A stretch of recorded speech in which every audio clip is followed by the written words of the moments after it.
في جمله كده اتقالت من الاعلامي محمد المحمودي على قناه اون تايم سبورت، طلع بيقول لك دي لافوينتي مدرب منتخب اسبانيا كان ممكن يبقى مدرب منتخب مصر من سنتين.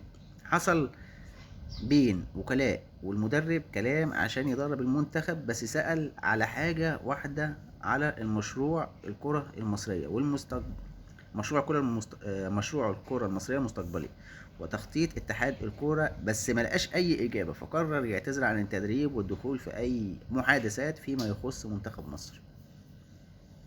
ده بيدل على إن اللي احنا وصلنا له دلوقتي، وده بيدل على كلام كارلوس كيروش لما كان ماسك منتخب مصر وبعد ما ساب منتخب مصر.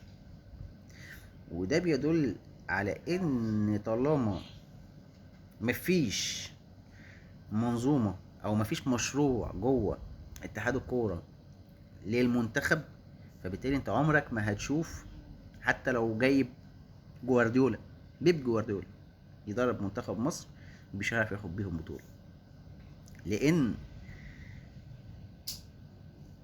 اللعيبة نفسها ما بتلعبش للمنتخب زي زمان. اللعيبة نفسها بتلعب لنفسها ايا كان الاسم بقى. فاللعيبه بقى بتلعب لنفسها باستثناء اتنين تلات لعيبه بالكتير، غير كده كله بيلعب لاسمه، كله بيلعب ان هو يعرف يسوق نفسه في انديه اوروبا. انما كله حاطط قلبه على المنتخب، دي احنا ما شفناهاش من ايام الجيل الذهبي اللي هو الجيل بتاع كابتن حسن شحاته. وتقريبا في الفتره اللي جايه مش هنشوفها غير لما نلاقي المنظومه كلها بتتظبط، المنظومه كلها كل واحد ماسك مكان اللي يستاهله.